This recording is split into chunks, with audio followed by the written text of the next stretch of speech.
Okay, we're going to play through a couple of rounds of Rock and Roll Fantasy, or a couple of turns. This is the board I've set up for 3 players. We've got the yellow, the green, and the purple player.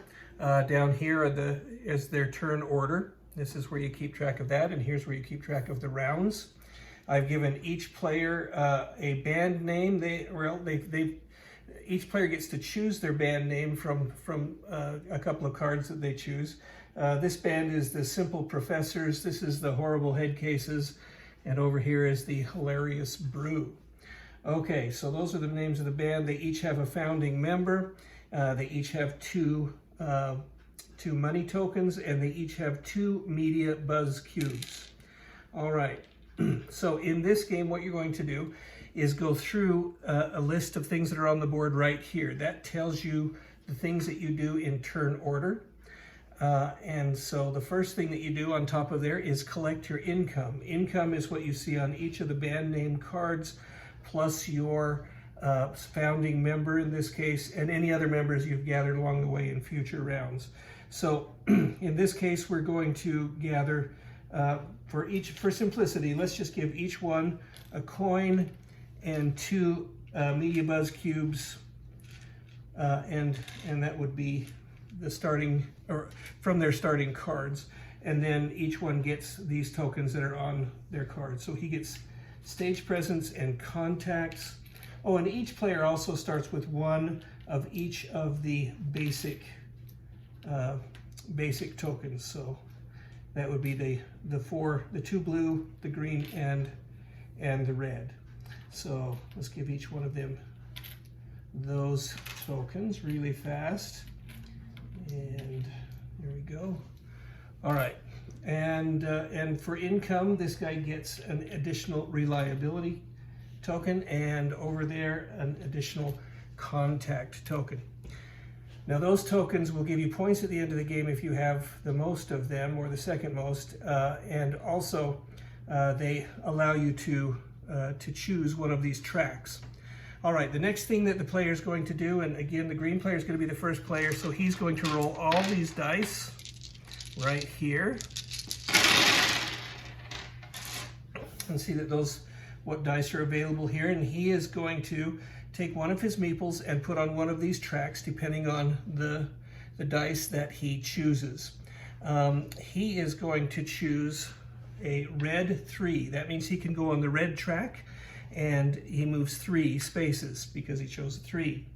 That will also cost him a red token or a money token. He's going to pay a red token because he's got a couple of those. Next is the purple player. The purple player is going to choose the number 1 on the green track. Let's see, so number 1, and that puts him on the first space of the green track. That means he's going to try to get a new band member and do some networking. It could also mean that they're composing, so that's costs a creativity token, so or a money token. In this case, he's going to spend a money token and to go on that track. All right, next is the yellow player. The yellow player is going to go right into performing. So he's going to choose a number 2 blue die and go 2 spaces on the blue track, or the performing track. That will cost him a blue token. He'll pay that there. Okay, next we have back to the green player. The green player is going to activate his meeple on there, and in order to do that, you have to choose a 4, 5, or 6. 6 is the best because it gives you a discount. You have a discount of 2 media buzz cubes. Then that's what you spend to activate. You choose the die, you spend the buzz cubes to activate. In this case, it costs 3 buzz cubes, so he only pays 1 because he chose a 6, and the 6 gives him a benefit of 2. So we turn him over to show that he's been activated. That allows me to put a meeple on the talent track. The talent track is very important. You don't want to outpace the talent track, or else you could have trouble. That also will give him either a creativity or a stage presence token, and in this case he will take a creativity token. All right, Next, we're going to go back to the purple player. The purple player is going to activate, choosing a 6. He's going to activate on the green track his meeple there. He will get a discount of 2, which means he doesn't pay anything. And he is going to choose another band member.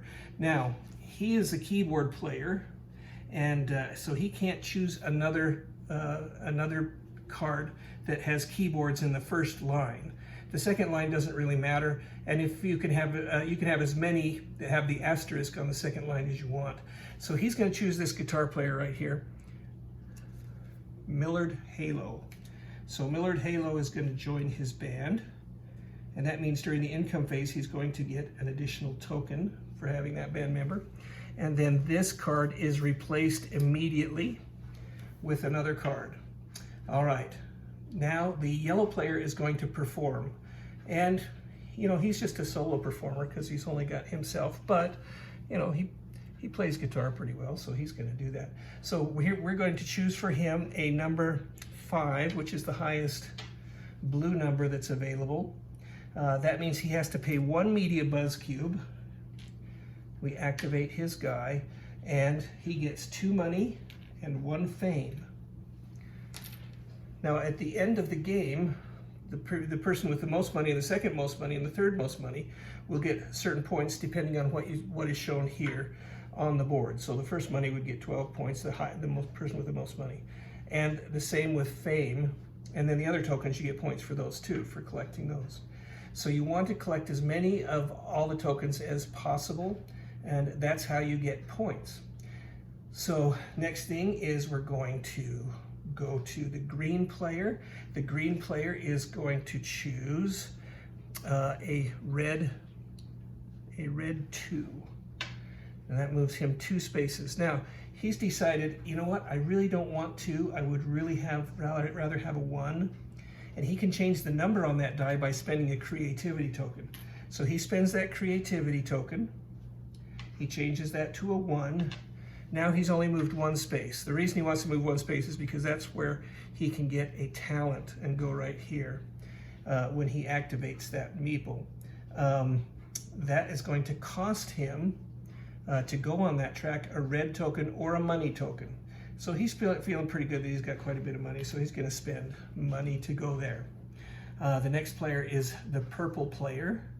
The purple player will take, let's take a blue 3, because he would like to get out there and start performing. And so he moves 3 places on the purple track. Now, if there was a meeple already on that track, and let's say I chose a 2, then he would move up 2 spaces. But since there's no meeple on that track, you just move him to that number. So he does a 3, and he has to pay a blue token to be there. Okay, next is the yellow player. The yellow player says, well, I would like another band member. So I am going to choose green, but there is no green in the number that he wants. So he can again change the number on the die by spending a creativity token. And he is going to change this green 5 into a green 3. So he takes that green 3, he moves the 3rd space on the green track, and he pays either a green token or a money. He's out of green token, so he's going to pay a money to go onto that track. Okay, and now the green player would like to activate his talent guy down here, the guy that's going to get him talent by rehearsing. And so what he's going to do is he's going to activate that with a 4.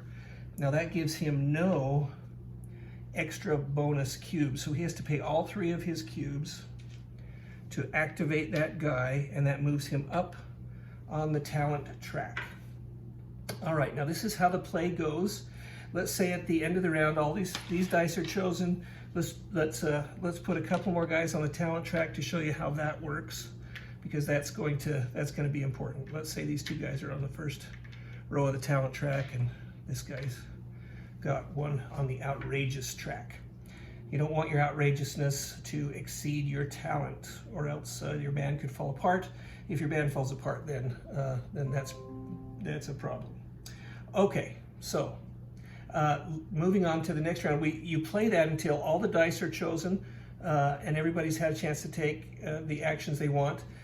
You can also take an action without a die by activating a guy, but it costs you 1 extra media buzz cube. So you can take an action without choosing a die. Once all the players have passed, they take their token down here at the bottom of the board. And let's say the purple player passed first, and he would put his token right there. And let's say the green player passed next, and then the yellow player passed next. And then when we move to the next round, this is the new turn order. You just move right back up onto the board in that turn order. And when you pass, you also take one of your tokens that's like this, the same kind of token, and you put on the pass line here. That gives you extra benefits if you want, or you can always take 2 media buzz cubes from any of the spaces on the pass line.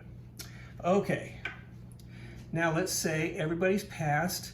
Then we want to check and see where everybody's at in relation to their talent. It looks like the blue player, you stand up all your meeples here, and the blue player has outpaced his talent in a couple of areas, or the yellow player, I'm sorry. And so we're going to say, to keep this guy here, we have to pay 1 of the stage presence tokens. He hasn't passed, his outrageousness hasn't passed, so he doesn't have to worry about that. But to keep this guy here, he has to pay 1 outrageousness token because he's 1 space up. But he's out of 1 stage presence token. He's out of stage presence tokens, so this guy has to go away. He's going to go and be placed on his card. And where you place on the band card becomes part of your income. So from now on, when income happens, he'll also get the benefit that guy gives him on the income track. Okay. Next, we're going to look at the purple player. The purple player has 1 guy that's 2 past his talent right here.